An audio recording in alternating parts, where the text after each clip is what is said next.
Hi, I am Joelle Fishman. I'm coordinator here at the New Haven People's Center, which is a site on the Connecticut African American Freedom Trail. And we are delighted this afternoon to have a program on the occasion of the 50th anniversary of the Freedom Rides. It follows up on an event that took place here in February, sponsored by the People's World, in which we felt we needed a more extended and intimate conversation. And we are very honored to have here with us Lula White, who was in fact a Freedom Rider, Heidi Herrick, whose mother was a Freedom Rider along with Miss White, and Craig Gauthier, a labor and civil rights organizer here in New Haven for many years, who grew up in Louisiana and spent the civil rights period there at that time.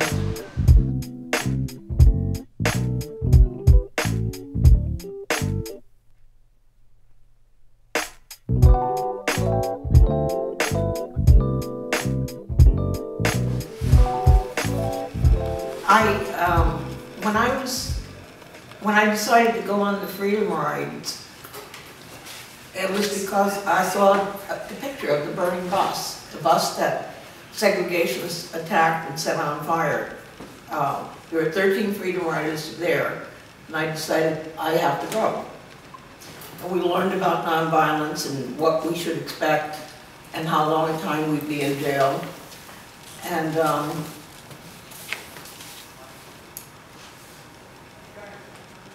I packed very lightly. I only took my one change of clothing because I assumed they would have a uniform for us to wear. And of course, they were ready for us. And I'm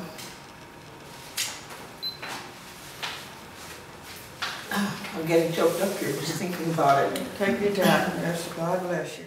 The next morning, we got on a bus, all of us, and Jean and I sat next to each other. That was not a problem. Nobody challenged us about that. But we knew that we would get arrested once we got to Jackson and went into the white waiting room. People met the bus every day.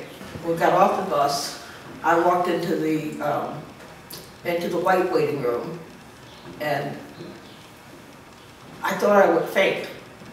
I was so nervous, but I walked in. And Captain Ray, who arrested all 400 of the Freedom Riders, he has that distinction. I guess his home life must not have been very good because he was always meeting buses and trains to arrest people. And he said, "You can't stay here." And I said, "I have a constitutional right to be here." And he warned me 3 times, and then he placed me under arrest. But I was relieved to be arrested because I certainly didn't want to face that crowd again. I mean, the people who were waiting for the bus were, they were the ones who were committing breach of the peace. Instead, they charged us with breach of the peace, saying that our presence broke the peace.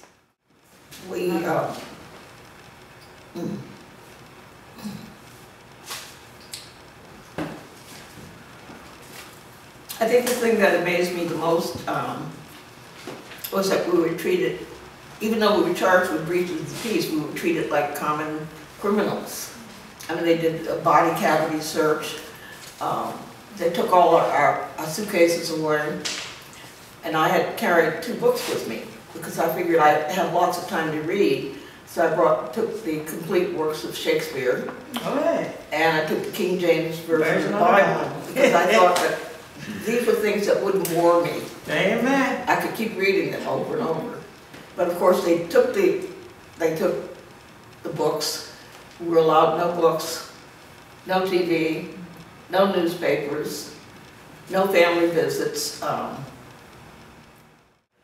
They brought a white Southern Baptist minister to talk with us, and he was walking up and down in the cell block, and he told us what we were doing went against the Bible, and the Bible favored segregation. We weren't listening to him, but we didn't yell. We weren't rude either, but we just listened to him. The next week, they brought a Catholic priest. The Catholic priest gave communion, but I couldn't take communion. The rabbi came finally. He drove up from Jackson to the prison, and he took down our names and our parents' names and addresses, and he wrote to each parent saying, "I've seen your daughter today, and she's doing fine. You know, her morale is good."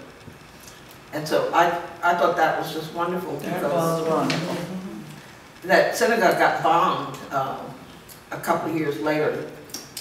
So, you know, same people who didn't like blacks also didn't like Jews. You know, I hadn't thought much about the freedom rides, but this year is the 50th anniversary, and I just am remembering all these things again and feeling emotional.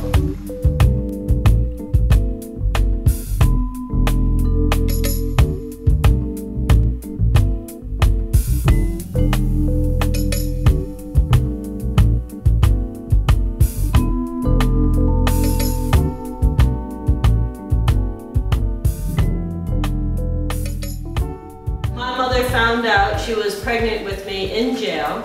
I understand they were allowed to write one letter a week home, and it was censored. And I have 2 of the letters that she wrote to my father, and in there in code, she says, she thinks, I think Heidi may come visit us next spring. I grew up with all of this, and my mother was very politically involved. She was against the H-bomb, she was for civil rights, against the Vietnam War, for women's rights.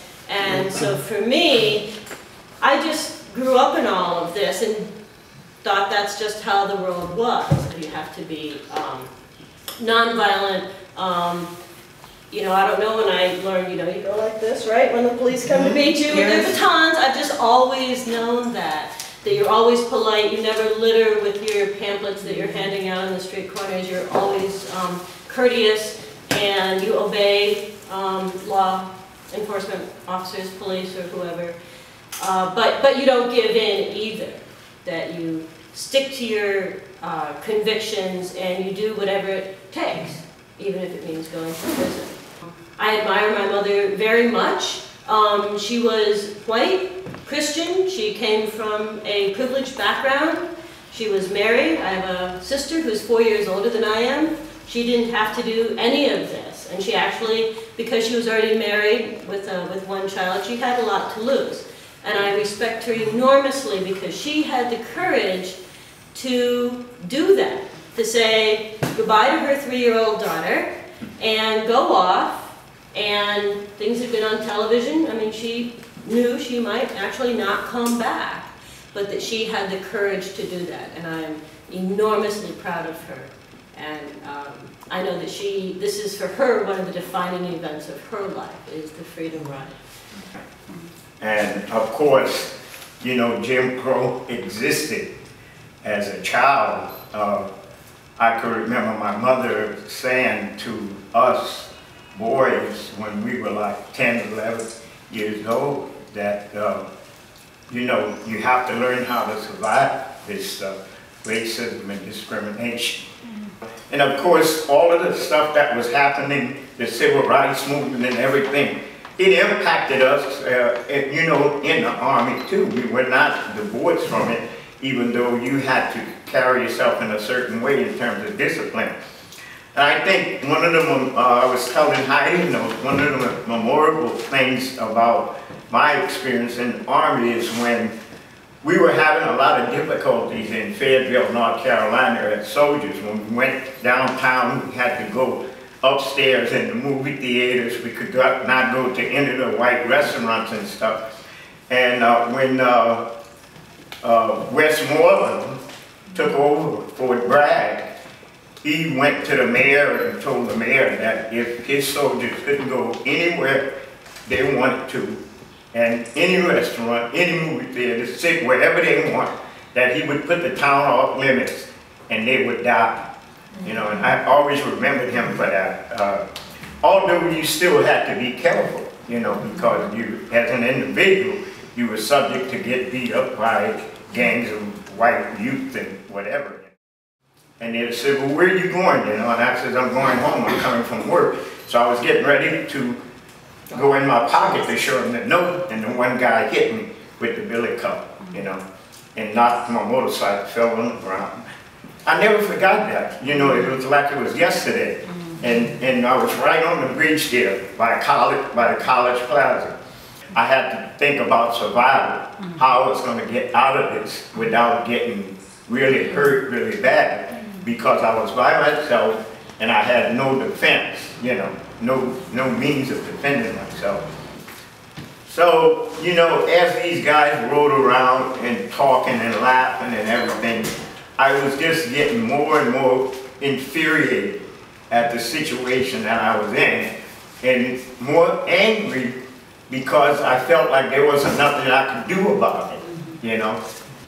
And that just changed me. I felt like there was something I needed to do to, nobody else should have to experience this, you know. And I had survived it, and I was totally angry because I felt like my 18 months in combat, when they sent me to Dominican Republic to put down what I eventually found out the revolution there, they owed me something for that, something, respect or something I should not, you know. So, you know, I started looking around for stuff, and you know, the Panther Party was in New Haven and just beginning to start and everything, and so that's what I went to.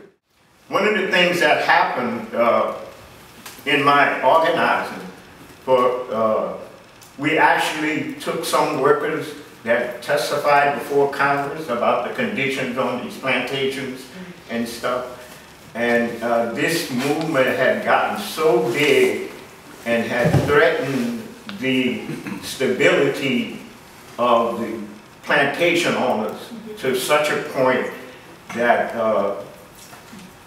they actually put a contract out on it, you know. And some people had went to my mother and talked to my mother and my mother convinced me that I needed to leave Downson, and I was actually shot once, but I, you know, wasn't hurt. And because I had been threatened so many times, I was actually carrying a gun, and you know, it was a time for me to leave. And you know, she kept saying, well, you have to think about further than where this situation is. If you're going to do this work, you have to learn, you know, I always say you have to learn how to survive this stuff.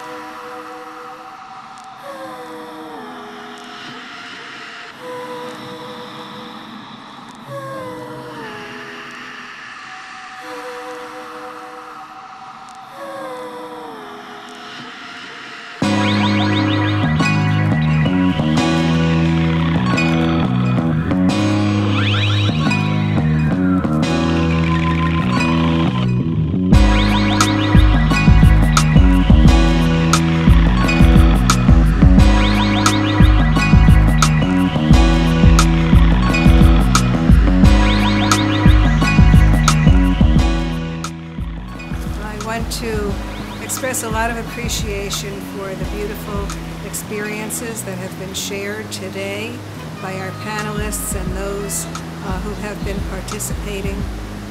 And this is truly a continuum of the freedom struggle from the time that Africans were enslaved and brought to this country. The struggle for freedom and equality has been going on. And a high point was in the 1960s, and today we are coming into another high point where young people are searching and looking to come together. And so we're going to be having a series of events and conversations about the 50th anniversary and what it means today, involving young people and the entire community. So this is a very special moment, and thank you for participating.